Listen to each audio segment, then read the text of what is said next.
Merci beaucoup à ceux qui nous ont déjà rejoints.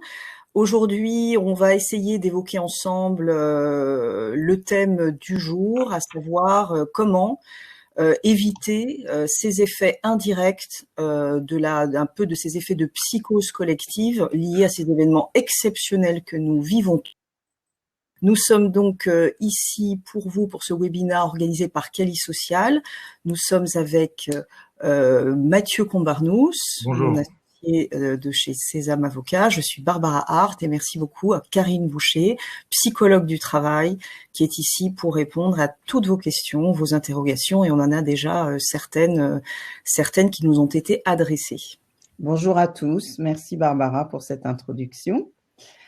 Donc nous allons avoir 1 heure pour échanger sur les diverses questions que vous pouvez avoir. Nous vous avons pour beaucoup adressé justement au préalable, savoir quelles étaient les préoccupations à l'heure actuelle.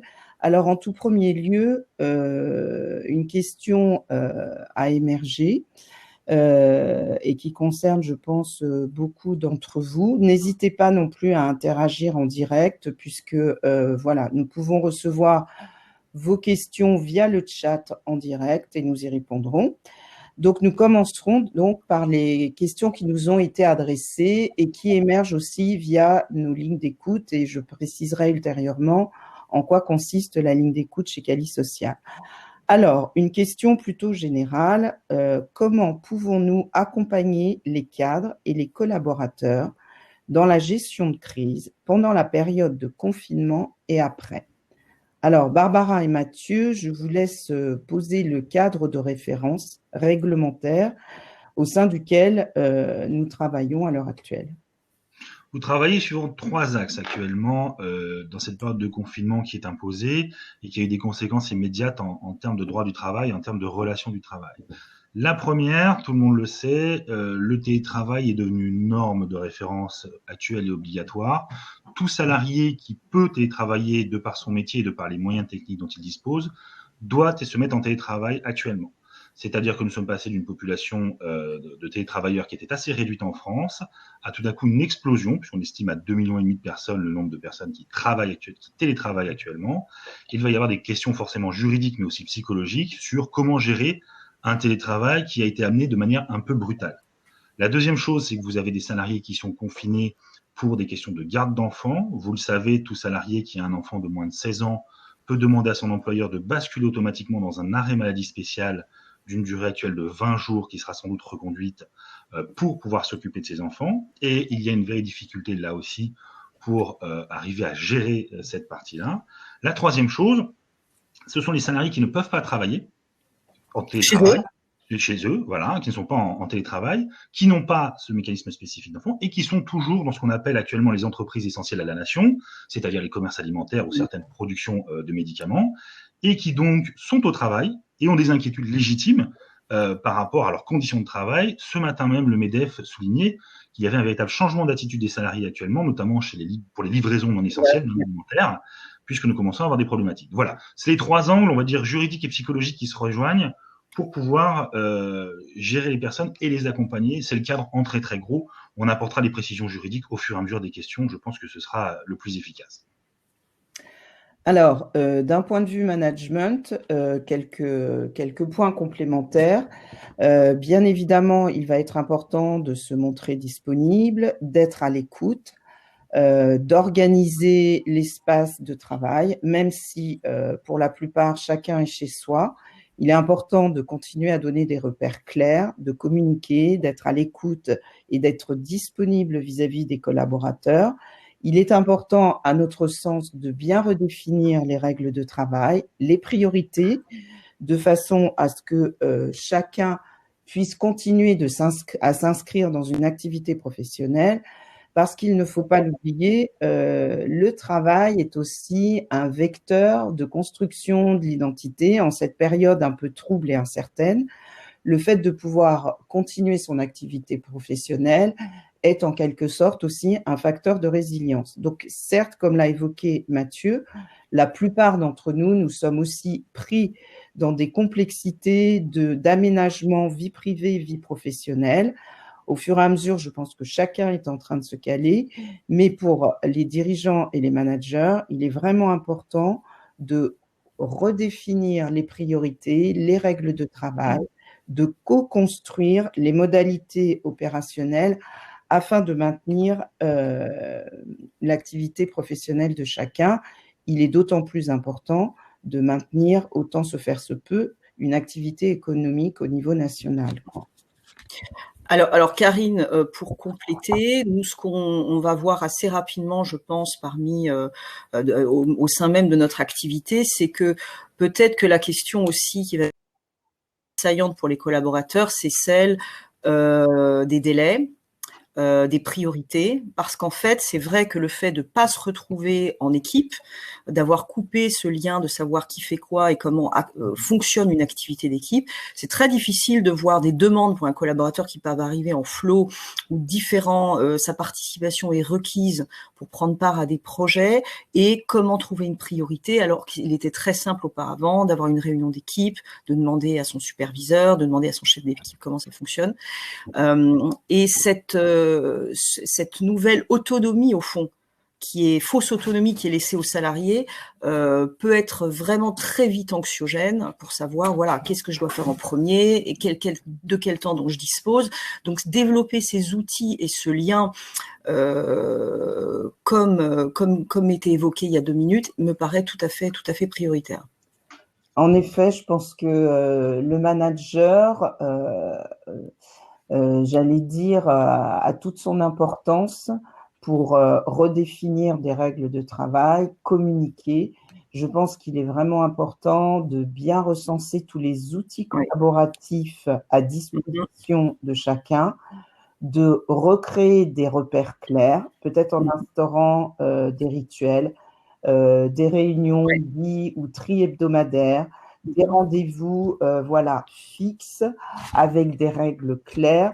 Et surtout, la priorité, c'est de maintenir le lien parce que nous vivons tous une situation inédite qui peut être complexe, qui est certainement anxiogène pour beaucoup, d'où l'importance de maintenir des repères clairs. Donc, les managers ont vraiment un rôle central. Quand je dis manager, c'est aussi bien les fonctions support que les cadres dirigeants, que les managers de proximité, sur l'importance du dialogue, l'importance de la co-construction des nouvelles règles de travail, voir quelles sont les priorités. Et j'allais dire peut-être que le risque le plus important est celui de l'isolement. D'autant plus qu'on a des configurations de vie privée très différentes les uns des autres et qu'il y a des personnes qui sont déjà en situation, entre guillemets, un peu fragile, du fait d'être isolées géographiquement, du fait peut-être d'avoir un proche qui était déjà malade antérieurement. Voilà, on a un certain nombre de facteurs anxiogènes et j'insiste, et vous allez m'entendre répéter ce message tout au long de notre espace d'échange, de maintenir du lien est extrêmement important. Ça va rejoindre les recommandations juridiques qu'on a habituellement. J'en profite pour peut-être faire la transition vers la deuxième question qui était comment pouvons-nous gérer et motiver une équipe en télétravail, puisqu'on est en train d'arriver sur ce sujet. Ça rejoint ce qu'on recommande déjà d'un point de vue juridique sur le télétravail en situation normale, en situation classique, qui est de ne pas isoler ses salariés, de ne pas faire du télétravail 4 à 5 jours par semaine, mais de rester sur une période plutôt de 1-2 jours, voire 3 jours pour des situations exceptionnelles, pour pouvoir justement maintenir un lien. Le problème, c'est que là, le cadre de référence a effectivement changé, comme le soulignait Karine. La société n'est plus au milieu physiquement. On est tous en télétravail sur 5 jours. Donc, il y a une vraie nécessité de la part des managers, nécessité humaine, mais aussi nécessité juridique, de maintenir ce lien parce que il va y avoir, et là, je m'aventure un tout petit peu sur ton terrain, Karine, mais tu vas t'y faire après, il va y avoir des conséquences maintenant et des conséquences après lors du retour des salariés de manière physique. Certains ont pris des habitudes en télétravail qu'il faudra reperdre dans l'autre sens après derrière. Donc, il est vraiment important que le manager soit présent et utilise effectivement tous les outils, y compris les outils modernes comme les webcams, comme ce genre de choses, pour maintenir une sécurité pour les salariés, pour que la communauté de travail ne se délite pas. Et peut-être aussi, avant de transiter sur cette deuxième question, l'aide que peuvent apporter les fonctions support, les fonctions RH pour arriver à harmoniser, parce que certains managers vont peut-être avoir des tas d'idées ou sont eux-mêmes des personnes qui ont une facilité à garder le lien.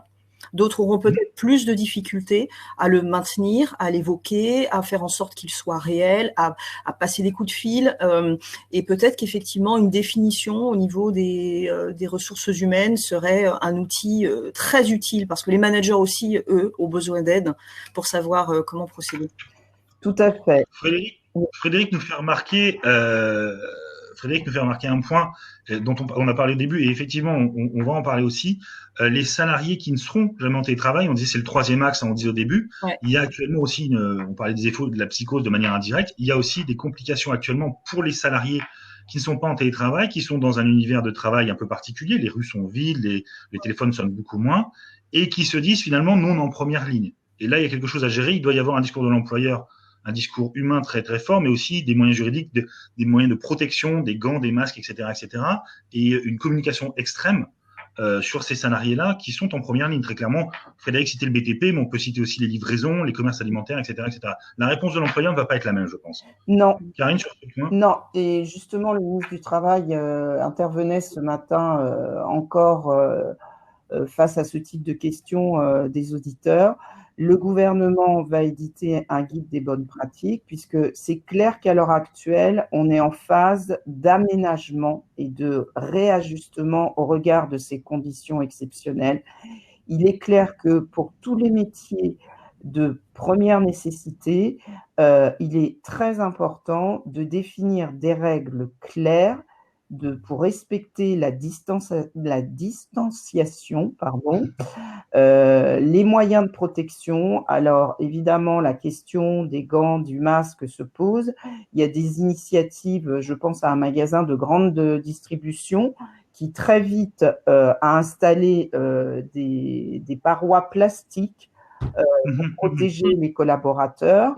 Il faut un sas où, en effet, voilà, on peut se laver les mains, le lavage des mains, afficher les consignes du gouvernement, puisque le gouvernement a mis en ligne, que ce soit via le site de Santé publique. Hélène, si tu veux, tu pourras mettre en lien les différentes ressources que nous avons sélectionnées. Faut-il faire de l'ultra-micromanagement ?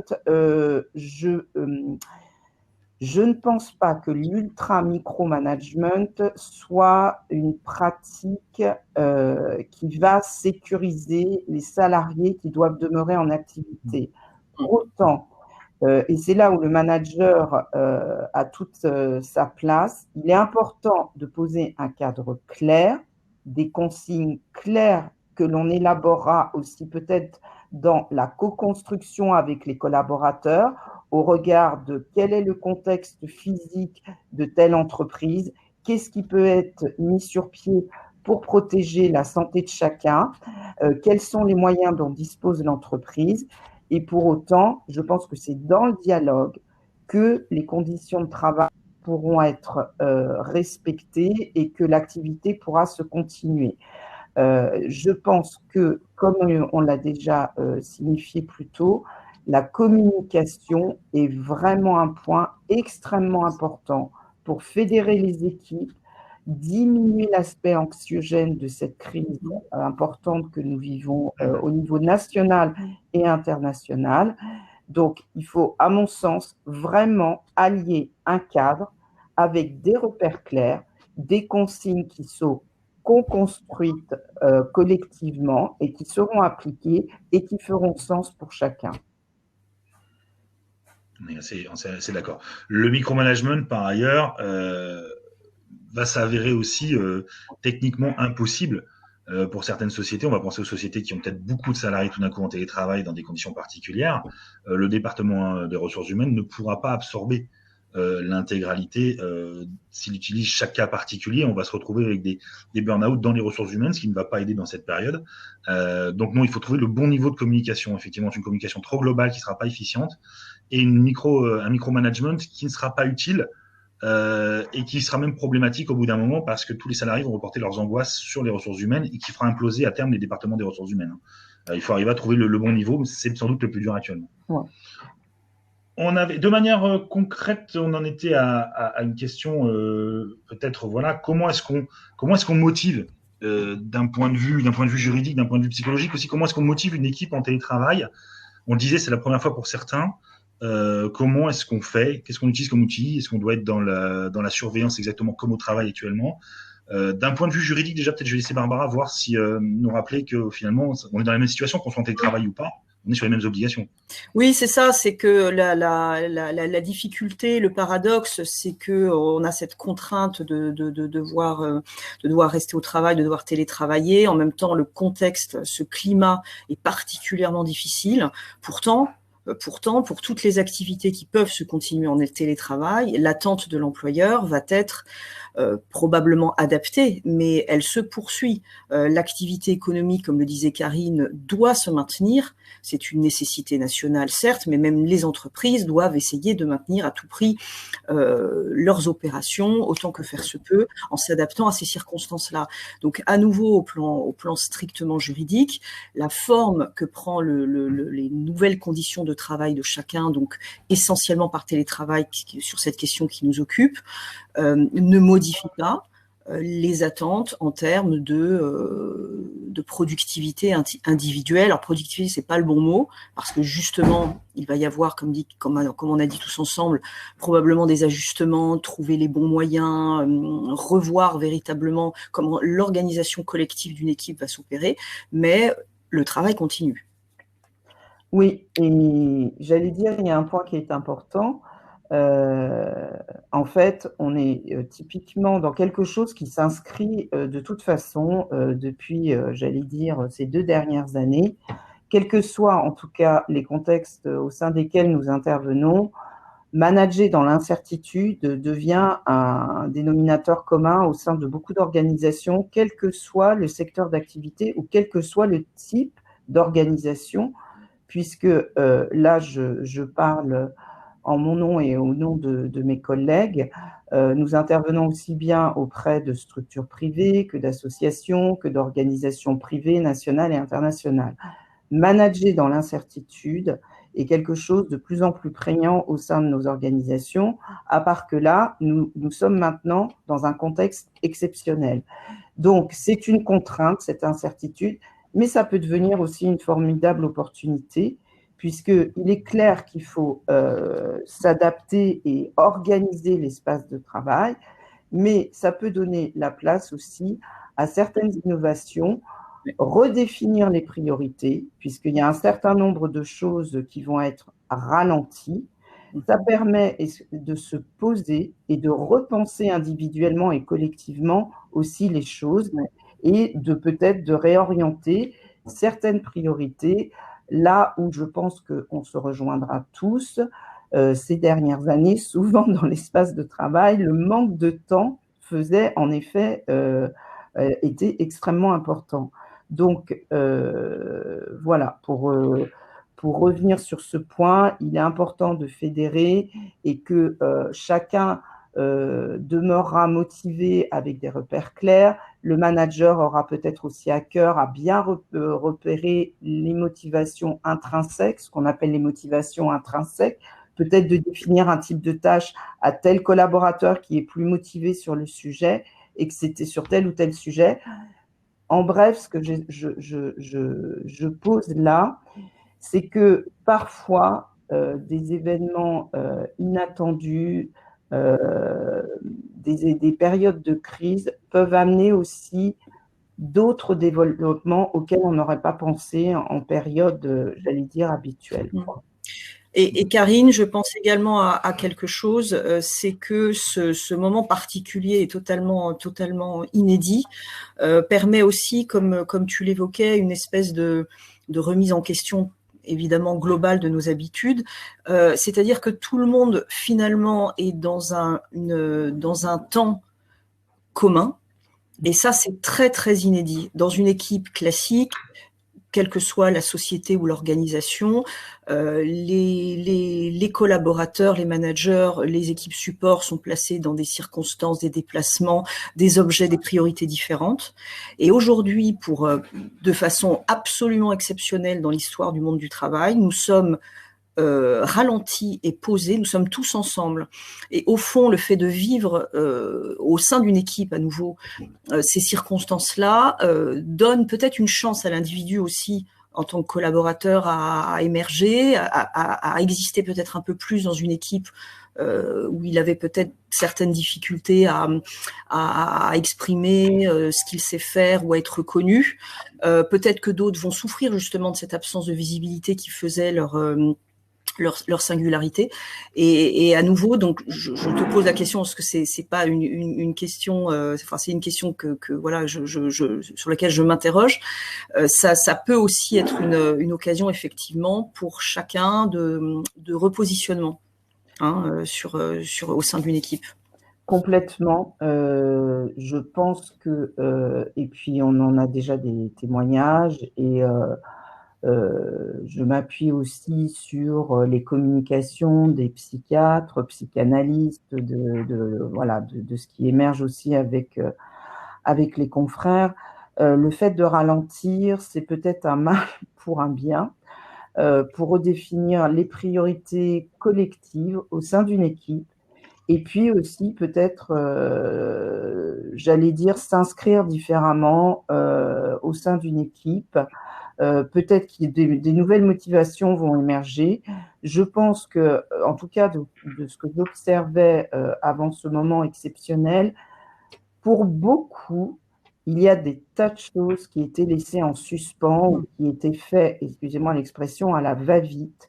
Et quand je dis ce temps, comment maintenir la motivation, comment faire que chacun demeure engagé, comme on l'a déjà dit depuis le début de cet espace d'échange, fédérer les équipes par tous les moyens possibles, avoir des rendez-vous clairs, tri-hebdomadaires, quotidiens, cultiver les échanges, mais aussi peut-être se pencher sur un tas de tâches prioritaires, mais dont on n'avait pas le temps par souci de productivité, mais qui vont redéfinir un certain nombre de choses essentielles à l'activité de chacun et même en matière de productivité. Ce qui veut dire que chacun au sein d'une équipe peut être force de proposition aussi en termes d'innovation ou par rapport à des chantiers, entre guillemets, qui étaient laissés un peu de côté du fait des impératifs de temps, quoi. Ça rejoint la question de Paola qui est sur le chat public qui nous dit la reprise va demander un effort collectif. Comment embarquer tout le monde après une période qui va déjà s'avérer difficile comme celle du confinement? Et quelque part, en fait, c'est déjà maintenant. C'est pas une question d'embarquer tout le monde après le confinement. C'est une question de, je dirais, actuellement justement redéfinir les tâches, reprioriser le travail, mais continuer à garder ce lien du travail pour ne pas avoir cette sensation de rupture post-confinement. C'est-à-dire que concrètement, ça rejoint aussi une question qu'on a vue de l'autre côté qui était comment réussir à se motiver sans deadline. Il faut conserver un aspect deadline, il faut redéfinir le travail. Je rejoins complètement Karine et Barbara sur la question, mais il faut aussi, je dirais, derrière, garder la logique. Nous travaillons de la maison et c'est un effet aussi de garder ce cadre pour éviter toute psychose sur cette question-là. Garder ce cadre du travail est quand même une barrière, je pense, importante pour garder justement un côté vie privée, un côté vie professionnelle. Et comment gérer ce post-confinement? Finalement, le post-confinement, il se gère maintenant. Il se gère maintenant en définissant les objectifs, en ayant des contacts avec le manager, en ayant des contacts avec l'équipe, en gardant un fonctionnement, je ne peux pas dire normal, puisque ce serait quand même un petit peu utopiste, mais un fonctionnement le plus proche possible d'une certaine réalité qui va se retrouver après le confinement. D'un point de vue juridique, c'est aussi extrêmement important actuellement que les salariés qui sont en télétravail ou que les salariés qui soient dans les arrêts maladie pour garder leurs enfants ou les salariés au contact qui redéfinissent aussi leur mission, sachent exactement quels vont être leurs objectifs. Est-ce que l'employeur va tenir compte de cette crise? Est-ce que l'employeur ne va pas en tenir compte pour adapter les objectifs? L'employeur doit, la réponse est assez claire, l'employeur doit tenir compte de cette crise pour adapter les objectifs, mais il est bon que le salarié le sache, il est bon que le salarié comprenne tout de suite moi, j'ai déjà des retours de salariés qui me disent, oui, mais moi, j'ai des objectifs dans l'année. Si on est cloisonné pendant 2 mois, comment je les atteins? Donc, en fin d'année prochaine, mon évaluation ne sera pas bonne. Donc, j'aurais peut-être peur d'avoir un souci. On n'en est pas du tout là. Et je pense qu'il faut véritablement, je pense que c'est référentiel, il faut véritablement que l'employeur communique sur le fait de crise mondiale, bien entendu, nous allons la prendre en compte dans l'évaluation du travail pour éviter peut-être un effet psychologique dans un mois, en fait, ou dans 2 mois, ou dans un an. Et ça pose aussi, Mathieu, la question qui était très très prégnante chez nos clients de ce souci aussi de garder cet aspect vie privée. C'est-à-dire, il y a la journée de travail et ce confinement qui nous force à être chez nous en permanence ne doit pas être l'occasion de renforcer non plus une communication permanente. On ne doit pas non plus tomber dans l'excès inverse qui va consister à les journées sont compliquées, les priorités sont difficiles à maintenir parce que telle réunion on n'a pas pu la tenir, donc on la morcelle sur X jours, donc finalement on la fera samedi. C'est aussi un défi pour les ressources humaines, pour les dirigeants, d'arriver à continuer à faire des deadlines, d'arriver à continuer à essayer de faire avancer leurs opérations, tout en conservant la nécessité totale d'équilibrer. Parce que pour eux aussi, pour les sociétés aussi, cette nécessité juridique, cette obligation de maintenir un équilibre entre la vie privée et la vie professionnelle, elle est maintenue. On n'est pas en dérogation et on n'envoie pas des SMS ou des emails qui attendent une réponse urgente à 23 heures. Donc c'est tout l'enjeu et tout le défi de cette période. Alors, je vous rejoins complètement sur cette nécessité de maintien de l'équilibre vie professionnelle, vie privée, même si, soyons clairs et pratico-pratiques, à l'heure actuelle, des parents se retrouvent avec des enfants qu'il faut pouvoir occuper, qui sont tenus aussi au confinement. On est aussi dans cette configuration qui peut être extrêmement stressante de la cellule familiale, du foyer, où on se retrouve peut-être en tension, en étant, entre guillemets, excusez-moi l'expression, les uns sur les autres. Et il faut, d'une façon ou d'une autre, presque... Alors, excusez-moi, c'est mon téléphone qui se met à sonner. Voilà. Il faut aussi essayer, j'allais dire, d'organiser son espace physique et temporel concrètement chez soi. C'est-à-dire, dans la mesure des moyens de chacun, de dédier en effet un temps et un espace à l'activité professionnelle afin d'essayer de séparer au maximum ces deux espaces. En effet, le travail ne doit pas devenir envahissant en étant hyper connecté. Je profite de ce que nous sommes en train de poser pour dire aussi, j'encourage vivement chacun à ne pas rester connecté tout le temps aux informations, aux réseaux sociaux qui vont communiquer sans arrêt des informations, etc. Je pense que c'est aussi à chacun, entre guillemets, de se discipliner, d'accorder des moments où, en effet, on va aller chercher de l'information sur les décisions prises au niveau national, international, mais en effet, le télétravail ne doit pas encourager l'hyperconnexion sur des sujets extrêmement anxiogènes. Après, concernant les modalités d'objectifs, le fait que nous sommes tous au ralenti, j'allais dire, penser l'après, c'est bien de garder une perspective, mais en l'occurrence, dans cette période d'incertitude, c'est aussi important de rester dans l'instant présent et de voir avec son manager et l'équipe comment on réorganise le travail au quotidien. Les entretiens professionnels, à mon sens, les employeurs reviendront sur ce sujet par rapport aux objectifs qui ont été définis avant la crise et les choses seront certainement réajustées après la crise quand chacun pourra retourner au travail de façon normale. Je ne vois pas comment clairement une entreprise pourrait maintenir des objectifs de travail en considérant qu'il n'y a pas eu cette grande crise sanitaire. Donc, j'allais dire, important de s'inscrire dans la perspective, mais pour autant, restons aussi dans l'instant présent. Il y a énormément de choses sur lesquelles même les dirigeants des entreprises, ils sont en train de s'organiser financièrement, ils sont en train de mettre en place les plans de continuité d'activité, mais on peut donner une forme de perspective, mais il y a aussi beaucoup d'incertitudes. Il faut accepter le fait qu'on n'a pas le contrôle sur un certain nombre de choses, quoi. Je tiens à préciser aussi que dans le cadre de cet espace d'échange, nous vous enverrons des fiches pratiques vous permettant justement d'avoir des repères pour organiser l'activité, mettre en place des priorités et aussi des repères sanitaires qui sont liés aux fiches proposées sur les sites gouvernementaux. On parlait d'incertitude, de clarté, d'adaptation des objectifs professionnels. Akima nous dit, d'accord, c'est très bien en soi, mais finalement, là, on fait comment pour communiquer? Parce qu'en fait, nous-mêmes, employeurs ou nous-mêmes, représentants des employeurs, nous-mêmes, direction humaine, nous n'avons pas véritablement de clarté et de visibilité sur ce point-là. Comment on fait de manière concrète, Barbara, comment on fait de manière concrète pour peut-être, je dirais, rassurer le salarié d'un point de vue, alors on a toujours cette marge entre le juridique et le psychologique, mais pour arriver à rassurer un salarié alors que l'entreprise en elle-même n'a pas plus d'informations que ce que le salarié a via l'ensemble des canaux d'information, comme le souligne Karine. Au plan juridique, pour répondre peut-être sur ce plan-là, je pense que typiquement, si on n'a pas de visibilité, on ne peut pas adapter pour le moment. Il faut accepter de s'inscrire dans le temps présent, comme l'indiquait Karine. Il n'y a pas d'autre choix.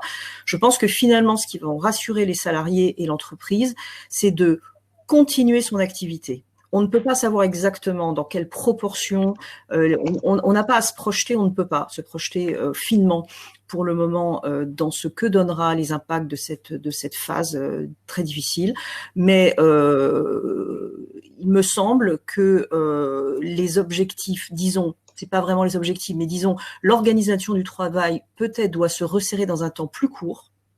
Essayons de voir comment chaque projet, chaque opération, chaque tâche, mission assignée aux salariés ou au sein d'une équipe peut être menée avec peut-être quelque chose de plus rapproché dans l'atteinte des objectifs, c'est-à-dire que tout le monde se met d'accord et s'imbrique pour arriver à aboutir à la tâche court terme qui est donnée. On peut difficilement se projeter sur des objectifs long terme. Ils vont tous être bouleversés et remis en question. Et ce qui est rassurant pour tous et ce qui est juridiquement vrai, c'est qu'on peut les redéfinir à beaucoup plus petite échéance pour voir comment les choses évoluent. Je fais un aparté parce qu'on a une question alors pratico-pratique pour le coup, vraiment pratico-pratique. Delphine qui nous demande est-ce qu'on a l'obligation de prendre en charge une partie du déjeuner vu qu'on est dans le cadre du télétravail, puisque dans sa société, elle a un restaurant inter-entreprise. Oui. On le sait, si vous avez un restaurant inter-entreprise, il n'y a pas d'indemnisation pour le repas puisque vous fournissez déjà une manière de se restaurer pour le salarié. La règle classique, hors sujet, le télétravail, normalement, vous avez une suggestion de la part de l'employeur. L'employeur doit vous payer un petit forfait qui correspond aux installations électriques, aux installations électroniques, une partie du loyer, mais qui finance pas les repas. Les repas sont indépendants des choses. Donc, pour le coup, ça va dépendre de deux choses. Ça va dépendre de votre convention collective, si elle prévoit une notion de panier repas, etc. Indemnité, ou une indemnité spécifique. S'il n'y en a pas, normalement, vous n'êtes pas tenu de le faire, puisque vous offrez le moyen du restaurant. Il est certain que ça va être une négociation post-confinement de la part de certains salariés disant bon, on a des frais. Les questions commencent à s'orienter. Là, si vous voulez, on a eu une première période de comment fait-on pour gérer le confinement. On va rentrer dans une logique de vie du confinement, c'est-à-dire qu'on va vivre le confinement, très clairement. Je pense que et on va s'adapter. Ces questions-là vont revenir de la part des salariés sur le petit à petit sur le tapis. Ça va dépendre des moyens de la société, ça va dépendre des habitudes de la société. Quand vous avez un restaurant, je dirais strictement juridiquement, vous pouvez dire non, je fournis déjà le moyen de se restaurer.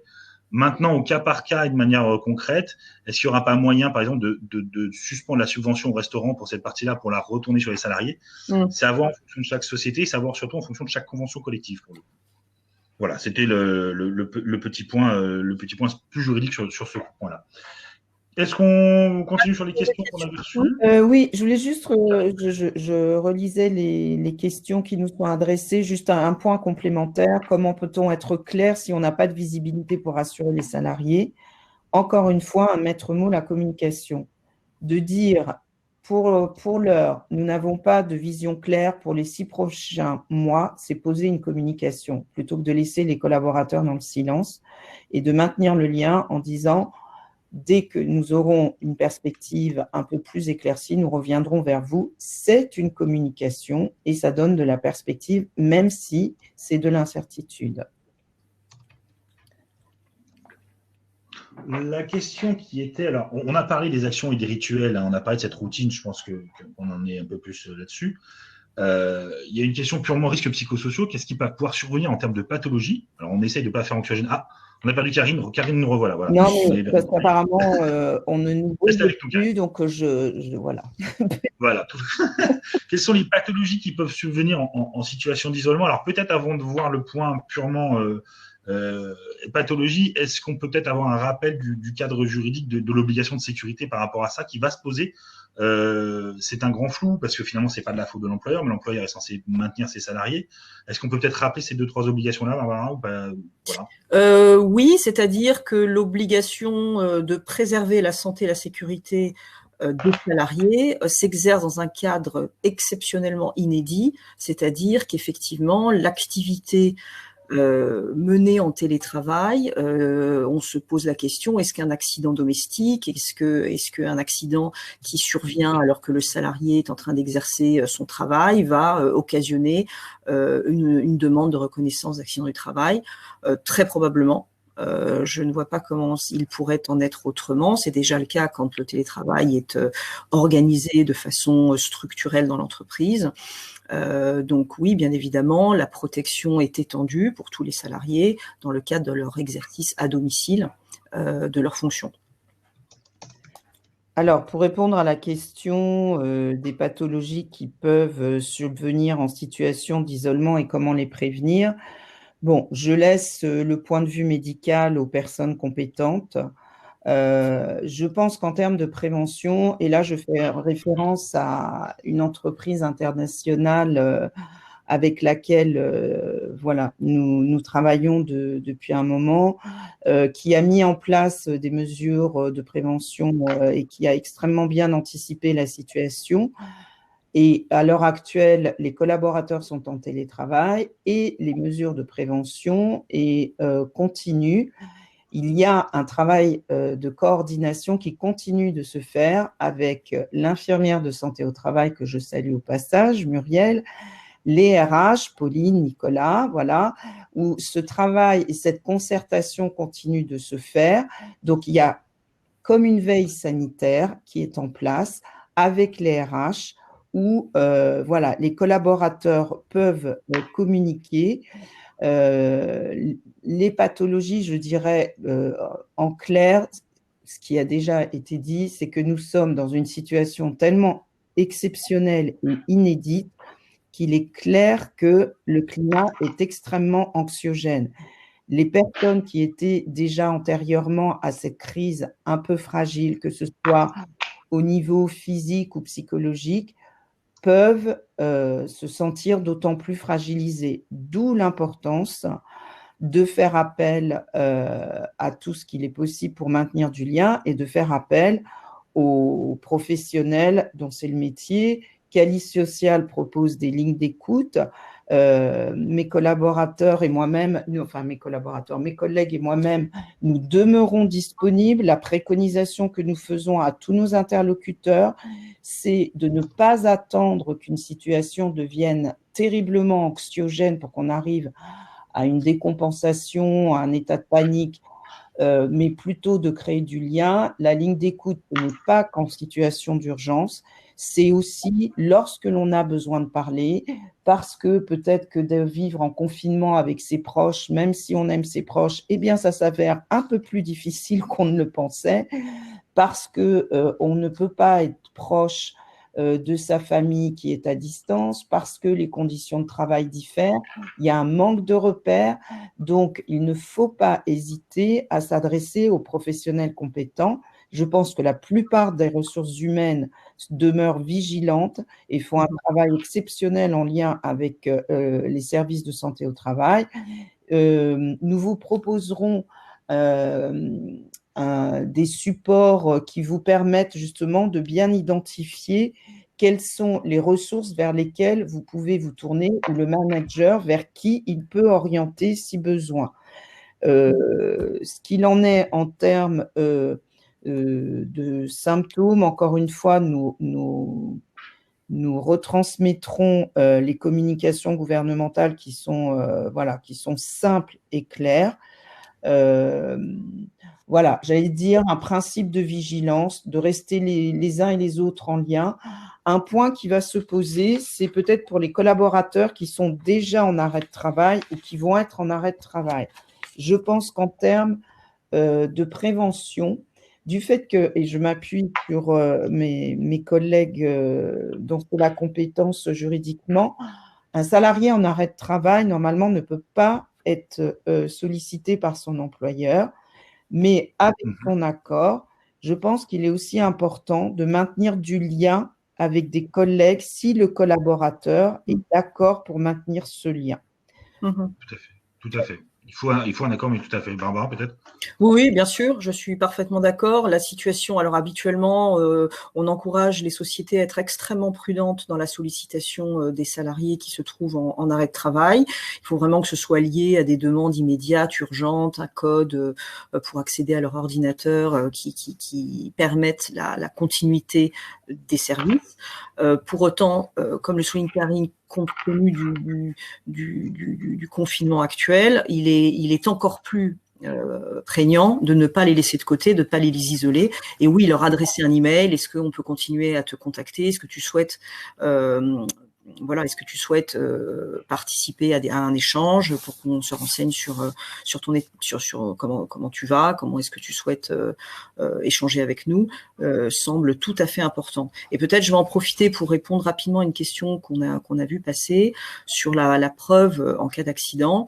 Alors à nouveau, situation complètement inédite, mais bien évidemment dans la mesure où un accident qui est censé se passer au lieu et au temps du travail, ce qui va être le cas pour la journée de travail d'un collaborateur en télétravail, sera réputé être un accident du travail. Et là encore, beaucoup d'incertitudes, à savoir comment la caisse va reconnaître des accidents qui se passeraient, parce qu'évidemment, les accidents peuvent se produire pour des raisons qui n'ont rien à voir avec le travail, et naturellement, la société ne sera pas dans la capacité d'apporter une preuve contraire. Donc là encore, il y aura beaucoup d'adaptations de la part des caisses, et je pense qu'on sera très attentif à essayer de voir comment les choses vont s'organiser entre le gouvernement, le ministère, sur ces sujets-là. Mathieu, j'ai vu une question peut-être auquel tu pourrais éventuellement répondre sur l'indemnisation des salariés qui se trouvent en activité partielle. Oui, comment calculer le salaire pour les commerciaux, par exemple? Il y a deux questions. Voilà, la question de Martine, et puis derrière, il y avait une autre question. Oui. On va rebondir sur celle d'Akima qui nous disait comment annoncer justement une perte de salaire par rapport à ça. L'indemnisation que vous avez à hauteur, il y a 2 points. Hein. L'indemnisation que va percevoir le salarié au titre d'une heure chômée, elle correspond environ à 70% de sa rémunération brute. Alors, premier point, je vais mettre un bémol tout de suite, vérifiez vos conventions collectives, puisque certaines conventions collectives peuvent prévoir une indemnisation supplémentaire. Par exemple, Syntec va prévoir 75 à 95% de la rémunération brute. La métallurgie va prévoir un maintien de salaire à 100% pour les cadres en forfait jour. Donc, vérifiez toujours votre convention collective sur ce point. Sinon, vous êtes à 70% de la rémunération brute pour une heure chômée. L'assiette de calcul, que vous soyez sur un commercial, que vous soyez sur un cadre, que vous soyez sur un non-cadre, c'est la même assiette de calcul que celle qui sert pour les congés payés. Donc, si je dois simplifier, c'est les 12 derniers mois de rémunération brute, variable fixe inclus, que vous redivisez par 12, vous avez un salaire moyen mensuel, vous le redivisez par la durée légale du travail, puisque vous êtes en durée légale du travail, quelle que soit votre durée du travail par ailleurs, et vous obtenez un taux horaire, et c'est ce taux horaire que vous allez ramener à 70% pour voir ce que ça coûte. Deux choses peut-être sur ce point. La première, c'est que vous pouvez aller voir sur le site activitépartielle.gouv.fr. Hélène nous mettra peut-être le lien si le site n'a pas planté, parce que le site est un peu saturé en ce moment. Il y a un simulateur, donc vous pouvez voir de manière très concrète combien peut coûter cette indemnisation, et c'est important de l'avoir en tête avant de lancer l'activité partielle. La deuxième chose pour Akima, comment annoncer aux salariés qui vont perdre 30% de leur salaire brut, donc environ 16% du net. J'ai envie de dire, il y a un moment, il faut être très franc avec les salariés. On est dans une période de solidarité. Je pense que c'est véritablement le point qui a été soulevé depuis le début par Karine et Barbara. C'est 70% du brut sur des heures chômées ou c'est des plans sociaux dans un mois. Actuellement, on en est là. Et il faut arriver à faire passer ce message-là sans être anxiogène, ce qui est compliqué. On est sur une période compliquée, mais ça assure un niveau de vie minimum. Ça permet d'avancer. Et fondamentalement, en tant qu'employeur, vous n'avez pas le choix actuellement que de faire ces mesures, puisqu'il y a de moins en moins d'activité. Nous, on le voit, on a fait nos demandes d'activité partielle la semaine dernière pour les premières sociétés touchées directement, les hôtels, les cafés, les restaurants. Et cette semaine, nous commençons les demandes d'activité partielle pour les sociétés, je dirais, plus de services, de conseils sur la question. Martine nous répond, Muriel Pénicaud a annoncé hier soir 84% du salaire net. Oui, c'est 84% du salaire net, ça c'est la règle de base. En fait, il faut savoir qu'il y a deux choses. Il faut comprendre deux choses sur l'activité partielle. La première chose, c'est que vous avez l'indemnisation du salarié, qui est à 84% du salaire net, c'est-à-dire 70% du salaire brut, hein, c'est la même chose. Et l'indemnisation employeur, elle, de l'autre côté, c'est-à-dire l'allocation que l'État verse aux entreprises pour financer cette activité partielle, va être augmentée, de manière à permettre aux entreprises de garder une trésorerie, de manière de permettre aux entreprises de conserver plus longtemps le mécanisme d'activité partielle. Il y a un véritable support économique. Alors, comment répondre à la question, comment expliquer ça aux salariés? En leur expliquant très clairement, voici nous on en est d'un point de vue trésorerie, voici nous comment on en est d'un point de vue, je dirais, commande client, prospect, etc., etc. La situation n'est pas bonne, la situation n'est bonne pour personne, et c'est une évidence actuellement. Et à titre de solidarité, on met en place ces activités partielles qui nous permettent de maintenir un niveau de vie moins bon que d'habitude, mais pour lequel on n'a pas le choix actuellement. Alors Martine m'écrit en hurlant non, pas 70%. C'est-à-dire, Martine, vous êtes à 70% du brut ou 84% du net, pour l'instant, à ce jour. C'est-à-dire que moi, j'ai pas de décret différent. Si vous voulez, on en discute après. Il y a une nouvelle question qui vous est adressée, Mathieu et Barbara. Est-ce qu'un salarié peut être en arrêt de travail pour garde des enfants si le conjoint est en télétravail? Théoriquement, non. Théoriquement, non. C'est ce qui a été dit. Mais alors, il y a une vraie confusion gouvernementale sur la question. Le mécanisme à la base, c'était que vous deviez normalement demander un arrêt de travail quand vous gardiez un enfant de moins de 16 ans, sous réserve que le conjoint ne le fasse pas. De manière à ce que les deux conjoints ne soient pas en arrêt de travail directement.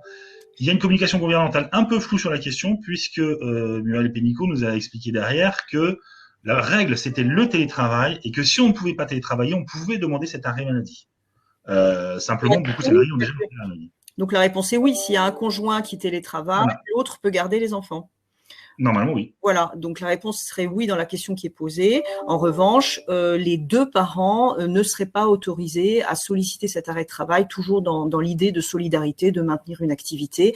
Donc, il peut y avoir des arbitrages en famille pour savoir comment exercer à tour de rôle peut-être cet arrêt de travail qui permet, bien évidemment, comme le disait Karine, de réaliser ce grand écart, de continuer à s'occuper des enfants, du foyer, de la cellule familiale, tout en permettant à l'activité du conjoint de se poursuivre. Et ça peut s'opérer de façon roulante, alternative.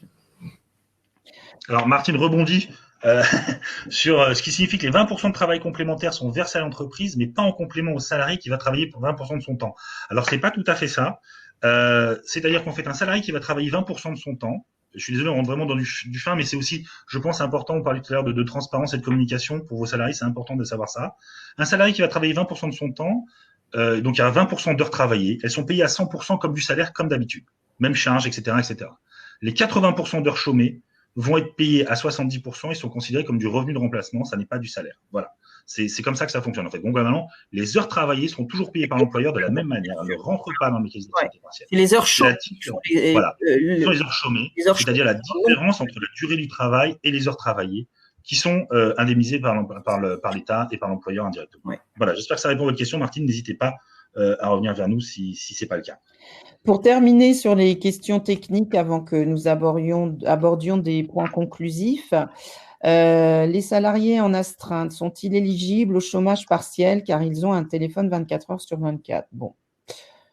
Enfin, je pense que ça dépend du type d'astreinte déjà, du type de métier exercé. Mais Barbara et Mathieu, est-ce que vous avez des éléments de réponse ou de toute façon pour toutes les on va être effectivement dans un système. Tout va dépendre du système d'astreinte. Mathieu, tout va dépendre du système d'astreinte.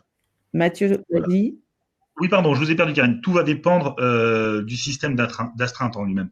On va revenir sur des notions. Oui, l'astreinte non essentielle, typiquement la maintenance d'un serveur informatique pour une entreprise de livraison non alimentaire, actuellement, vous basculez tout le monde en chômage partiel, il faut protéger les salariés. Certaines astreintes vont se maintenir classiquement parce que les voilà, exactement. Voilà. Exactement. Maintenant, l'astreinte du salarié d'une entreprise d'électricité dont le métier est essentiel à la nation parce que justement il faut maintenir un réseau électrique, etc. Le système d'astreinte va se maintenir. C'est-à-dire le salarié travaille classiquement. Oui. Voilà. Et vous n'allez pas les basculer en activité partielle. Oui. Ça va vraiment être au cas par cas et en fonction de l'importance de la mission et des axes donnés par le gouvernement sur les notions d'entreprise essentielle à la nation. Étant précisé qu'on attend encore des décrets, des précisions très importantes de la part du gouvernement qui travaille activement à essayer de déterminer de nouvelles règles pour tous, pour continuer à essayer autant que faire se peut de travailler. Et alors, je rebondis sur la question de Lydia avant d'en finir avec les points techniques. L'employeur doit-il faire prendre les RTT ou les congés payés avant le chômage partiel? Dans la règle habituelle, hors situation Covid-19, normalement, oui, vous devez au départ utiliser tous les moyens possibles pour économiser avant de basculer en activité partielle. Donc, poser les RTT, forcer les congés payés, etc. Nous ne sommes pas, d'après les déclarations gouvernementales, nous ne sommes pas dans cette situation actuellement. Nous sommes dans une situation beaucoup plus grave parce que vous touchez toute la société d'un coup pour une période indéterminée. Vous pouvez donc faire des demandes actuellement auprès de la directe sans forcément justifier de l'intégralité de l'utilisation des RTT ou des congés payés. Voilà. J'espère que ça répond à votre question, Lydia. Karine, je vous laisse reprendre la main pour la suite. Juste, nous sommes sur les 10 dernières minutes de nos échanges. Je voulais juste préciser en termes de ressources. Encore une fois, durant nos échanges, nous avons insisté à juste titre sur la nécessité de maintenir du lien, d'une part pour diminuer le climat anxiogène, mais aussi pour continuer au mieux les activités professionnelles de chacun. En termes de ressources, j'ai évoqué bien évidemment les professionnels de santé, les services de santé au travail, les RH. Juste quelques points sur la ligne d'écoute Cali Social, les services que nous proposons. Encore une fois, n'hésitez pas à nous contacter. Vous aurez des réponses appropriées venant d'experts 24 heures sur 24, 7 jours sur 7.